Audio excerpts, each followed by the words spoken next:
Good morning, dear student. We have studied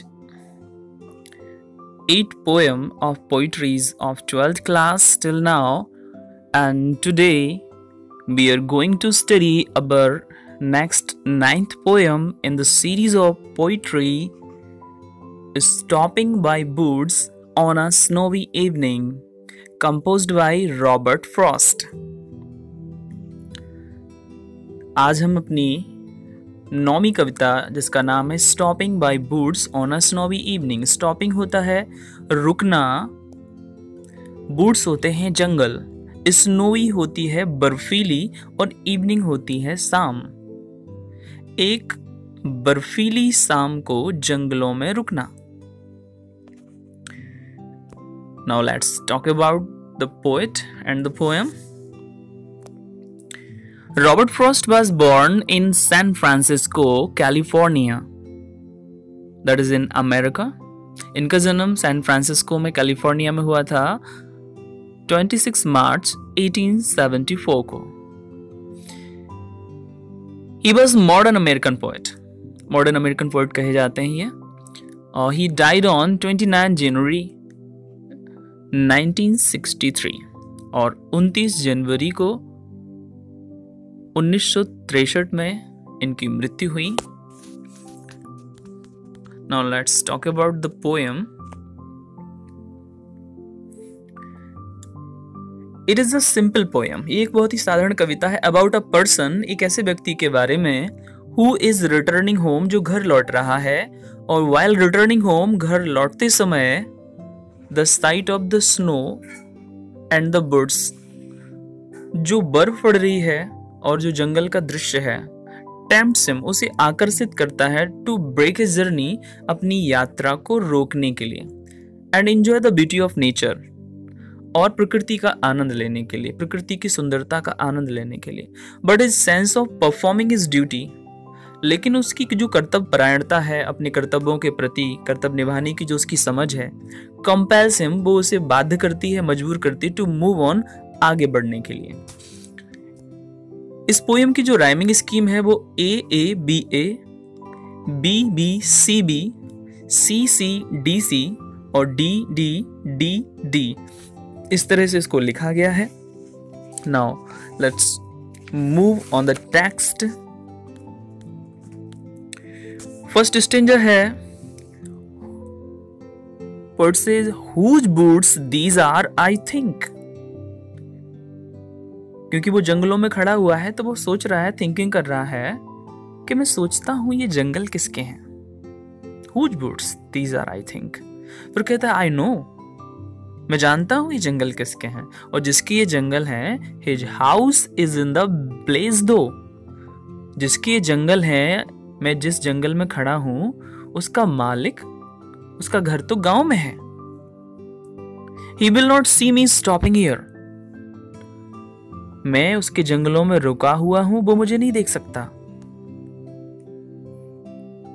to watch his woods fill up with snow, मुझे नहीं दे सकता और ये भी नहीं देख सकता कि ये जंगल कितने सुंदर है, नेचर कितना ब्यूटीफुल है आज। फिल अप विद स्नो, बर्फ से ढके हैं उसके जंगल।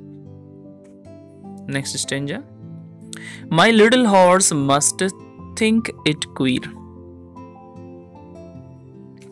क्वीर मीन्स होता है आश्चर्य होना, स्ट्रेंजनेस फील होना। उसके साथ में उसका जो घोड़ा है छोटा सा, माई लिटिल हॉर्स, मेरा छोटा घोड़ा, उसे भी आश्चर्य हो रहा है।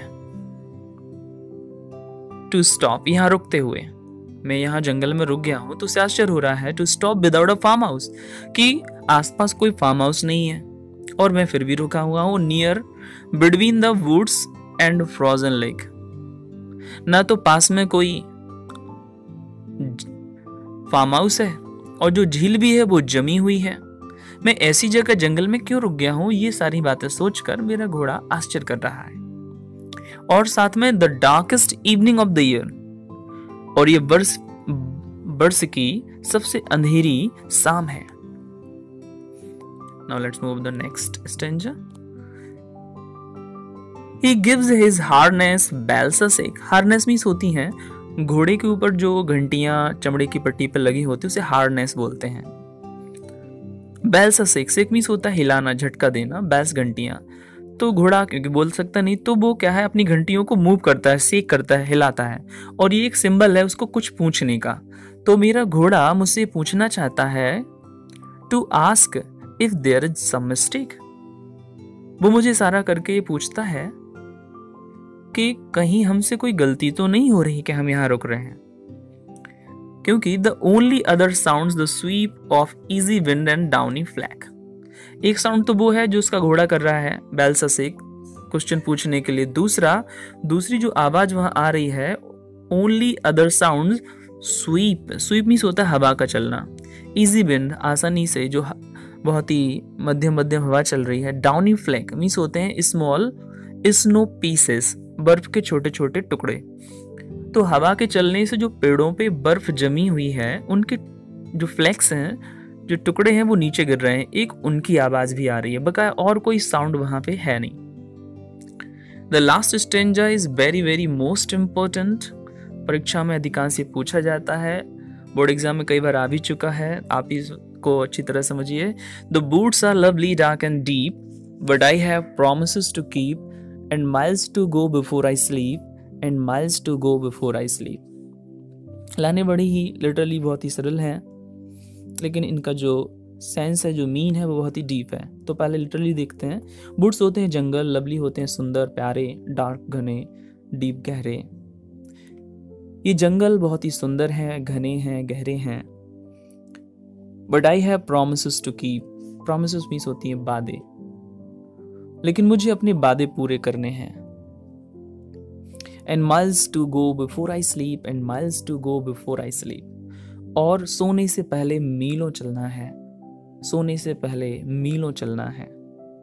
आपको लग रहा होगा ये कौन सी ज्यादा गहरा सेंस है, तो ये तो है इनका बर्ड मीनिंग। अब इनका जो डीप सेंस है वो देखिए।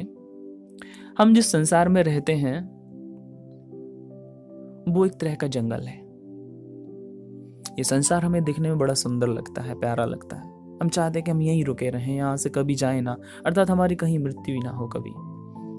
कभी कहता है but I have promises to keep, लेकिन हम सबके पास एक प्रॉमिस नहीं है। प्रॉमिसेस क्या है? हमारी ड्यूटीज हैं जो हमें परफॉर्म करनी है, निभानी है। अपने माँ के प्रति हमारा कर्तव्य, पिता के प्रति, भाई बहनों के प्रति, परिवार के प्रति, समाज के प्रति हमारा कर्तव्य, देश के प्रति हमारा कर्तव्य, दोस्तों के प्रति हमारा कर्तव्य। तो एक हमारी प्रॉमिसेस, एक हमारी रिस्पॉन्सिबिलिटी नहीं है। There are so many responsibilities in our life which we have to perform. बहुत सारे वादे पूरे करने हैं, कभी कहता है, इसलिए एक जगह नहीं रुक सकते हम, हमें आगे बढ़ना पड़ेगा। And miles to go before I sleep, miles to go before I sleep, repetition करके उसने जोड़ दे के कहा है और सुंदर बना दिया है उस सेंस को कि स्लीप क्या है? स्लीप एक इटर्नल डेथ है, एक मृत्यु है।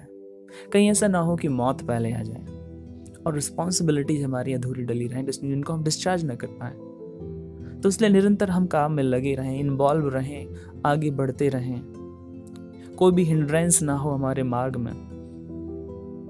ये लाइनें, इन लाइनों से एक सीक्रेट और जुड़ा है, आपको बता दूं कि ये जो लाइनें हैं ये पंडित जवाहरलाल नेहरू को बहुत पसंद थी। इतनी पसंद थी कि जब उनकी डेथ हुई तो लोग जब उनके अपार्टमेंट में पहुंचे तो उनकी डेस्क पर ये लाइनें उनकी हैंड राइटिंग से लिखी हुई मिली थी। I hope you will understand the meaning of this poem. Thank you. If you have any query, comment. Thank you.